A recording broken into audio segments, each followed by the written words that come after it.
Hello everyone, मेरा नाम है शुभम दुबे। स्वागत है आप सभी का मेरे यूट्यूब चैनल शुभम की पाठशाला में। तो दोस्तों, आज के इस वीडियो में हम मॉस के नए टॉपिक के बारे में डिस्कस करेंगे, ठीक है, जो कि है change in length due to applied load and change in length due to change in temperature.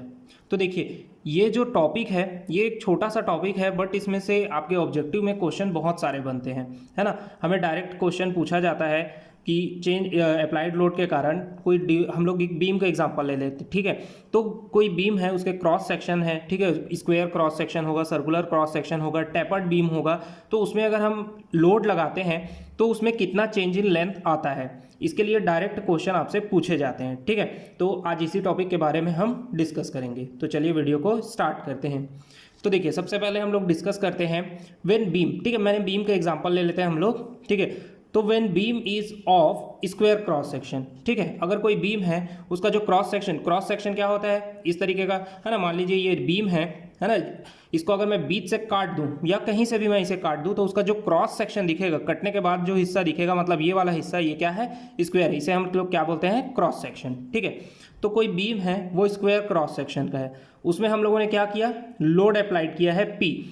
अब इस अप्लाइड लोड के कारण इसके लेंथ में कितना चेंज आएगा उसे हम कैसे निकालते हैं देखते हैं, ठीक है। तो देखिए, हमें क्या पता है, हमें पता है हुक्स लॉ, ठीक है। हुक्स लॉ से हमें क्या पता है, हुक्स लॉ। तो हुक्स लॉ से हम लोग क्या जानते हैं, stress is directly proportional to strain, ठीक है। और यहां पर हम इक्वल टू का साइन लगाते हैं तो यहां एक कांस्टेंट आ जाता है। इस कांस्टेंट को हम लोग क्या कहते हैं, इलास्टिक कांस्टेंट, ठीक है। इसे हम क्या कहते हैं, इलास्टिक कांस्टेंट। अब देखिए, स्ट्रेस होता क्या है, स्ट्रेस क्या होता है, फोर्स पर यूनिट एरिया, है ना, फोर्स पर यूनिट एरिया। और यहां पर क्या आ गया, कुछ इस तरीके से, ठीक है। अब देखिए, स्ट्रेन क्या होता है, स्ट्रेन क्या होता है, स्ट्रेन होता है change in length divided by actual length. तो यहां पर लिख लेते हैं, तो यहां पर क्या आ जाएगा, P/A, और ये क्या होता है, change in length divided by actual length. तो यहाँ पर क्या आएगा, E।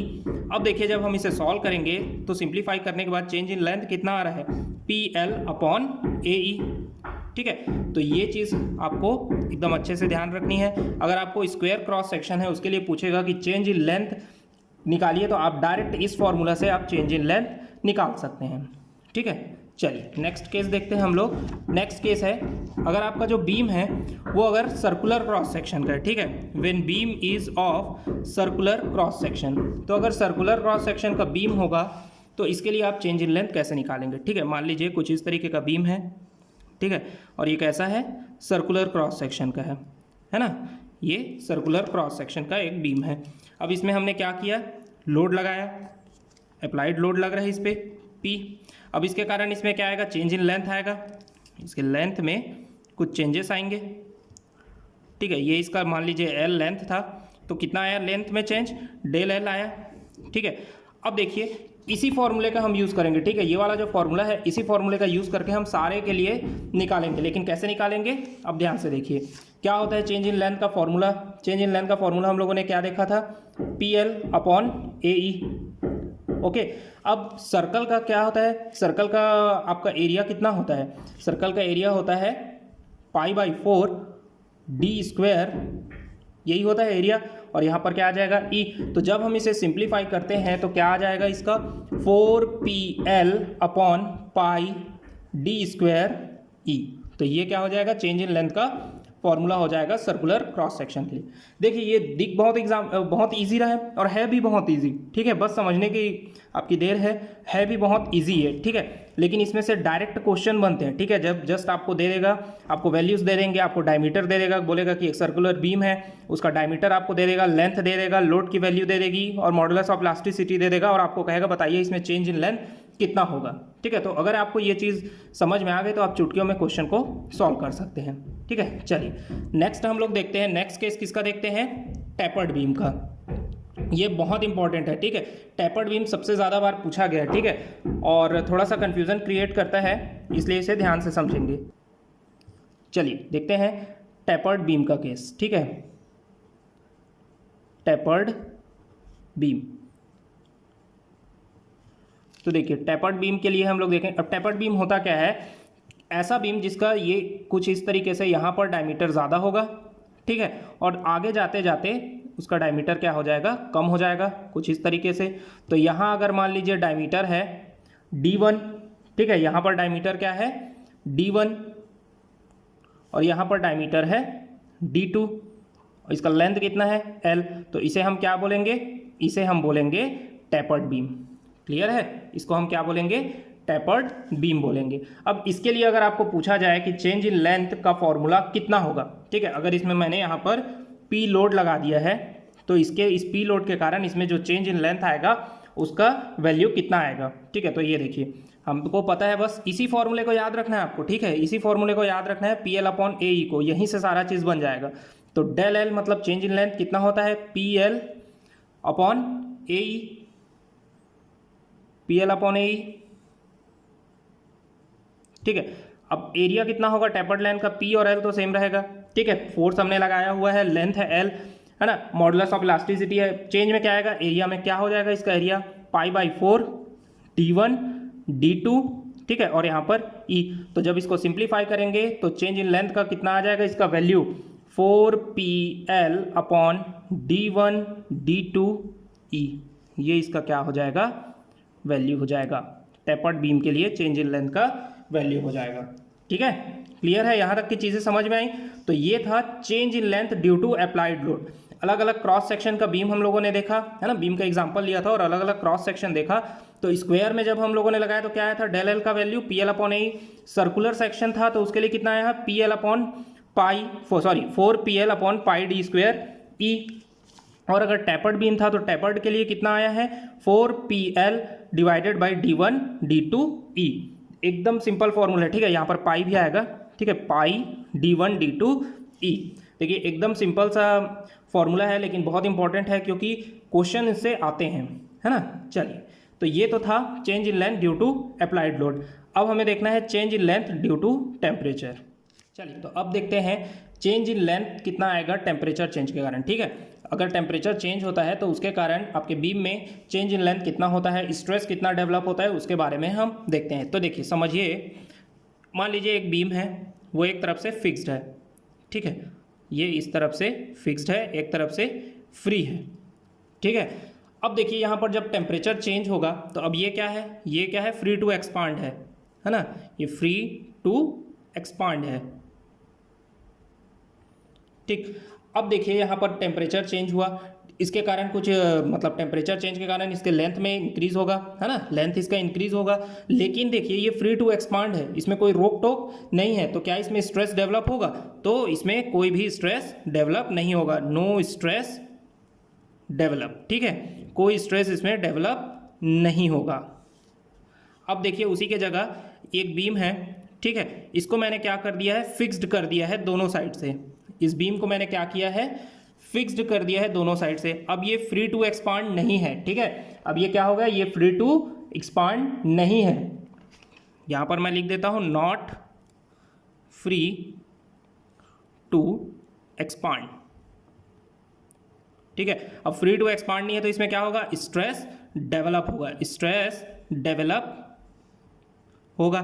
क्यों, क्योंकि देखिए यहाँ पर चेंज, इसके टेम्परेचर इंक्रीज के कारण ये अपने लेंथ को बढ़ाने की कोशिश करेगा, ठीक है, या तो बढ़ाने की कोशिश करेगा या घटाने की कोशिश करेगा, ठीक है। जनरली वो क्या करेगा, अपने लेंथ को बढ़ाने की कोशिश करेगा, चेंज इन लेंथ, ठीक है, उसके लेंथ में इंक्रीज होना स्टार्ट होगा। लेकिन वो क्या होगा, यहाँ से फिक्स्ड है वो, तो क्या करेगा, उसको रिस्ट्रिक्ट करेगा। अब जब रिस्ट्रिक्शन आएगा तो उसमें क्या होगा, स्ट्रेस डेवलप होगा, ठीक। अब इसे कॉमन लैंग्वेज में समझो तो भी समझ सकते हो कि भाई किसी को आप कोई उसके ऊपर आप कोई रोक टोक नहीं लगा रहे हो तो क्या उसको स्ट्रेस होता है क्या, नहीं। स्ट्रेस किसको होता है, जिसको रोक टोक होता है ना। सेम उसी तरीके का कॉन्सेप्ट यहाँ पर भी है, हम इसको आगे बढ़ने दे रहे हैं, फ्री टू एक्सपांड है, अपने मर्जी से बढ़ सकता है जितना बढ़ना चाहे, तो यहाँ कोई स्ट्रेस डेवलप नहीं होगा। लेकिन अब यहाँ पर क्या है, यहाँ पर हमने इसे बोथ साइड से क्या कर दिया है, फिक्स कर दिया है, तो ये इसको बढ़ने से रोकेगा। अब रोकेगा मतलब रजिस्टिव फोर्स आएगा, रजिस्टिव फोर्स आएगा तो स्ट्रेस डेवलप होगा, ठीक है। क्लियर है यहाँ तक की चीज़ें। चलिए, अब ये तो समझ गए आप कि किस में स्ट्रेस डेवलप होगा, किस तरीके के बीम में स्ट्रेस डेवलप नहीं होगा। अब देखते हैं कि चेंज आएगा टेम्परेचर में तो उसमें चेंज इन लेंथ कितना आएगा, ठीक है। चलिए देखते हैं। अब मान लीजिए एक स्क्वायर बीम है, कुछ इस तरीके का एक स्क्वायर बीम ले लेते हैं हम लोग,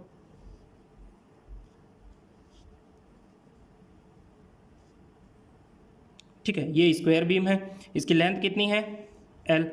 अब देखिए, अब कुछ टर्म्स को समझिए। अल्फ़ा क्या होता है? अल्फ़ा होता है कोएफिशिएंट ऑफ थर्मल एक्सपांशन, ठीक है, thermal expansion, coefficient of thermal expansion, ठीक है। डेल टी क्या होगा? डेल टी होगा चेंज इन टेम्परेचर, ठीक है, चेंज इन टेम्परेचर, और ये किस में होगा? डिग्री सेल्सियस में।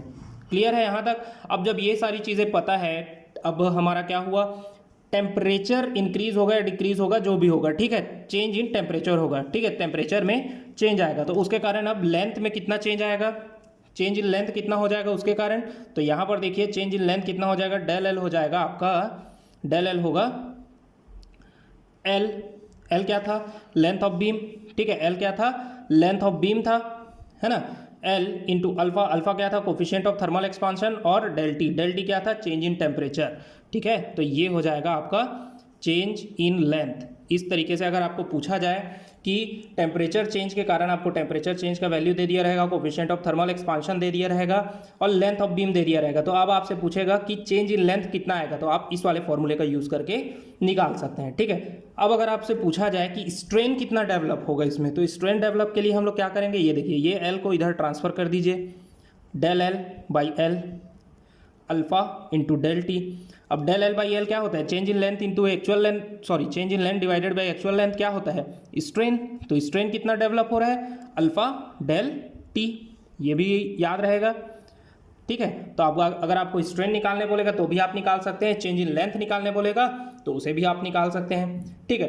अब अगर आपसे पूछा जाए कि इसमें स्ट्रेस कितना डेवलप होगा, मान लीजिए ये मैंने क्या बताया था, फ्री टू एक्सपांड है तो स्ट्रेस डेवलप नहीं होगा, लेकिन अगर बोथ एंड से फिक्स्ड कर दें, इसे बोथ एंड से रिस्ट्रिक्ट कर दें, एक्सपांशन होने ही ना दें, तो उसमें क्या होगा? स्ट्रेस डेवलप होगा। अब कितना स्ट्रेस डेवलप होगा, तो ये देखिए, उसकी वैल्यू हम कैसे निकालेंगे, हम जानते हैं, वी नो दैट, क्या जानते हैं हम, कि stress is directly proportional to strain. अब हमको स्ट्रेन तो पता चल गया, तो हम स्ट्रेस निकाल सकते हैं, कैसे? हुक्स लॉ से पता है stress is directly proportional to strain, और यहाँ पर क्या आ जाएगा? ई, एक कोफिशिएंट ऑफ थर्मल, एक कोफिशिएंट आ जाएगा, ठीक है, मॉडुलस ऑफ इलास्टिसिटी। अब देखिए यहाँ पर ई को इधर ट्रांसफर कर दिए, सिग्मा बाई ई, और यहाँ पर ई की वैल्यू हम कितना निकाले थे? अल्फा डेल टी, क्लियर है। अब ई को इस तरफ ट्रांसफर कर दीजिए, तो कितना आ जाएगा? सिग्मा की वैल्यू आ जाएगी अल्फा डेल टी इंटू ई। तो स्ट्रेस कितना डेवलप होगा? अल्फा डेल टी इंटू ई। तो आप यहाँ से स्ट्रेस भी निकाल सकते हैं, ठीक है, चेंज इन टेम्परेचर के कारण स्ट्रेस कितना डेवलप होगा वो भी आप यहाँ से निकाल सकते हैं। तो ये तीनों चीज़ें देख लिया हम लोग, change in length due to temperature, ठीक है, change in length due to temperature change के कारण अगर आपसे पूछेगा कि चेंज इन लेंथ कितना आ रहा है, तो आप यहाँ इस वाले फॉर्मूले का यूज़ करके निकाल सकते हैं, ठीक है। स्ट्रेन पूछेगा तो आप इस वाले फॉर्मूले का यूज़ करके निकाल सकते हैं, और अगर पूछेगा कि स्ट्रेस कितना डेवलप हो रहा है तो आप इस वाले फॉर्मूले का यूज़ करके निकाल सकते हैं, ठीक है। हम लोगों ने देखा कि कैसे हम लोगों ने ये सारे फॉर्मूले को डेवलप किया है, क्लियर है। चलिए अब एक चीज़ और समझ लीजिए, यहाँ पर नोट करके आप लिख सकते हैं कि stress due to thermal expansion, stress due to thermal expansion is independent